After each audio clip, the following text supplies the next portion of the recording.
Magandang umaga po, Luzon, Visayas, Mindanao. Ito po yung lingkod, Dance Tunel Sulyap. Dito po sa Salde Broadcasting. Ako po yung bumabati ng magandang umaga sa lahat po ng Pilipino.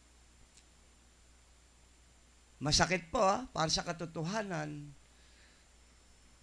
Yung pong halalan na dapat tapos na at magtulungan. Kasi dito po sa ating bansa, bansang Pilipinas, hindi po marunong mag-concede o tumanggap ng pagkatalo ang mga kandidato. Pag natalo, sasabihin, dinaya. Gagawa ng paraan, ikangay, para makaganti. Dito lang po sa atin yan. Pero sa abroad, no po, sa state, survey pa lang, nagkukonsid na yung pong kandidato, kakamayan na po yung kalaban. Babatiin na alam niyan, tagumpay na. So wala. Tapos na ang eleksyon para po sa kanila. At kailangan mag-move on at kung pwede tulungan para ikangay mas lalo pong maging maayos yung pamamalakad nung pong nagwagi. Ganyan sana. Dito sa atin hindi.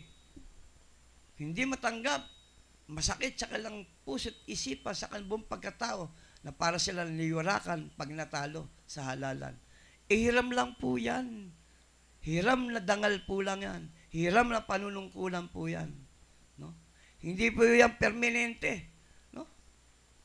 Kagaya po ngayon, baranggayan, 2 years lang po yan. 2025, another election. Ang gawin mo, kung natalo ka man, gumawa ka ng magandang bagay para sa iyong mga constituent. Kahit natalo ka, pakita mo sa kanila. Hindi lang yun ang dapat mong gawin.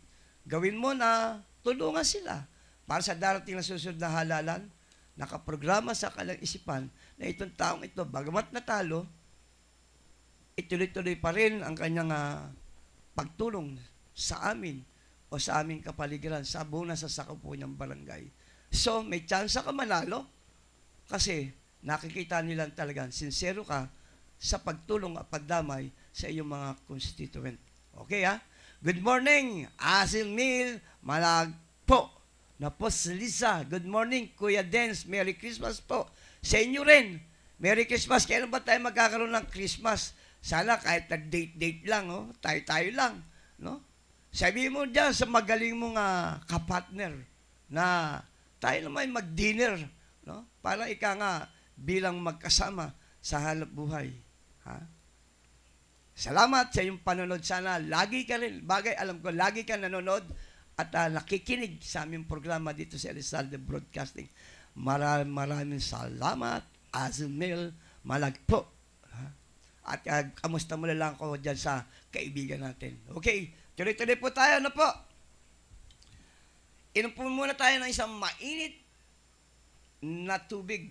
Hindi po kape, mainit na tubig para po natutuyuan ang aking lalamunan dala ng mga pangyayari sa aking pong inuulat.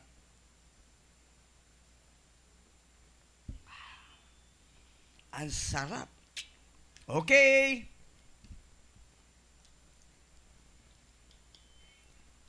At tulad po na sila sabi ko, ang sular natin sa West Philippine Sea, na po, talaga pong tumitindi ang tensyon.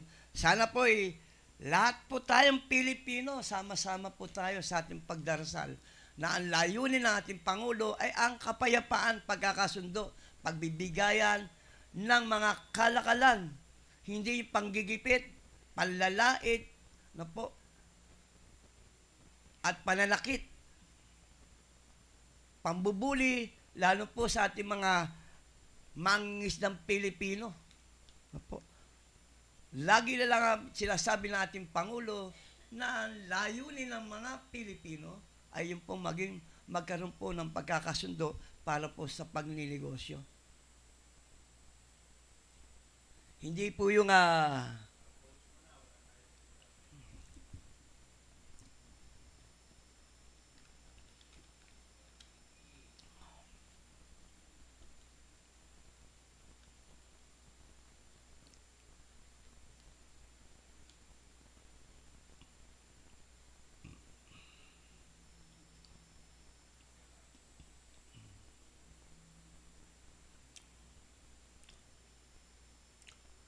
Ano naman ba yan? PLDT?